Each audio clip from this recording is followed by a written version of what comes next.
दिल्ली के चर्चित तरुण हत्याकांड मामले ने अब एक ऐसा मोड़ ले लिया है जिसने सिर्फ पुलिस जांच ही नहीं बल्कि पूरे सिस्टम पर बड़े सवाल खड़े कर दिए हैं। सवाल ये है कि अगर कोई बेगुनाह सिर्फ नाम मिल जाने की वजह से जेल भेज दिया जाए तो उसकी जिंदगी पर लगे दाग कौन मिटाएगा। अगर 2 महीने तक एक नौजवान जेल में बंद रहे और बाद में अदालत कहे कि वो बेगुनाह था तो आखिर उस इंसाफ का क्या मतलब जो इतनी देर से मिला। नमस्कार, मैं नंदिनी सोनी और आप देख रहे हैं द हिंदी टॉक। दरअसल ये मामला उत्तर पश्चिम दिल्ली के उत्तम नगर इलाके में हुए तरुण हत्याकांड से जुड़ा है।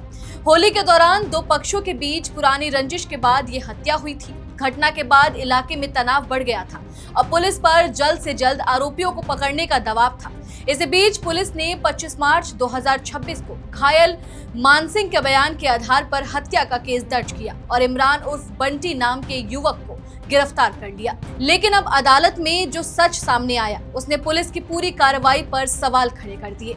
जांच के दौरान सीसीटीवी फुटेज, गवाहों के बयान और बाकी सबूतों से साफ हो गया कि जिस इमरान उर्फ बंटी को पुलिस ने पकड़ा था वो असल में आरोपी था ही नहीं। असली आरोपी कोई और इमरान निकला, इमरान पुत्र उमरुद्दीन, जबकि पुलिस ने गलती से इमरान उर्फ बंटी पुत्र सैफी मोहम्मद को पकड़कर जेल भेज दिया। बता दें, दिल्ली के द्वारका कोर्ट ने इस मामले में 17 आरोपियों के खिलाफ दाखिल चार्जशीट पर संज्ञान लेते हुए सुनवाई की।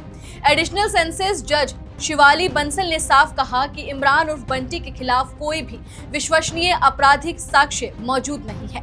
अदालत ने माना कि युवक की गिरफ्तारी गलत पहचान के आधार पर हुई थी और समय रहते उसकी रिहाई के लिए जरूरी कदम भी नहीं उठाए गए। इसके बाद कोर्ट ने उसे बाइज्जत बरी करते हुए तुरंत जेल से रिहा करने का आदेश दिया। वहीं आपको बता दें कि इस मामले की अगली सुनवाई 6 जून को होगी। सोचिए, सिर्फ एक नाम मिल जाने की वजह से एक युवक को हत्या जैसे गंभीर केस में आरोपी बना दिया गया।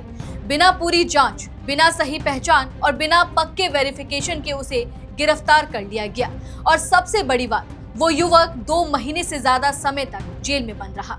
अदालत ने साफ कहा कि उसके खिलाफ कोई ठोस सबूत नहीं मिला। अब बड़ा सवाल पुलिस की कार्यप्रणाली पर उठ रहा है। क्या किसी भी युवक को सिर्फ शक या जल्दबाजी में आरोपी बना देना सही है? क्या पुलिस का काम सिर्फ गिरफ्तारी दिखाना है या सही आरोपी तक पहुंचना भी? क्योंकि गिरफ्तारी के बाद समाज में जो बदनामी होती है, जो कातिल का टैग लग जाता है, वो अदालत से रिहा होने के बाद भी आसानी से नहीं मिटता।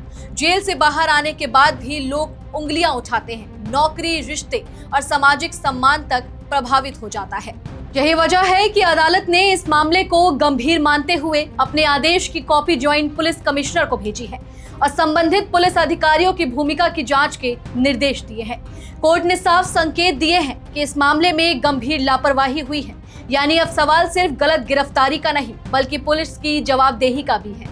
इस पूरे केस में जमीयत उलेमाए हिंद ने भी युवक को कानूनी मदद की। संगठन की तरफ से वकीलों ने अदालत में पैरवी की और पुलिस अधिकारियों से मुलाकात कर बेगुनाह लोगों को परेशान न करने की मांग भी की है। अब अदालत के फैसले के बाद परिवार ने राहत की सांस जरूर ली है, लेकिन सवाल अभी भी बाकी है। आखिर एक बेगुनाह के जिंदगी के वो 2 महीने कौन लौटाएगा? जेल में बिताए गए दिन, समाज में लगी बदनामी और मानसिक तनाव की भरपाई कौन करेगा?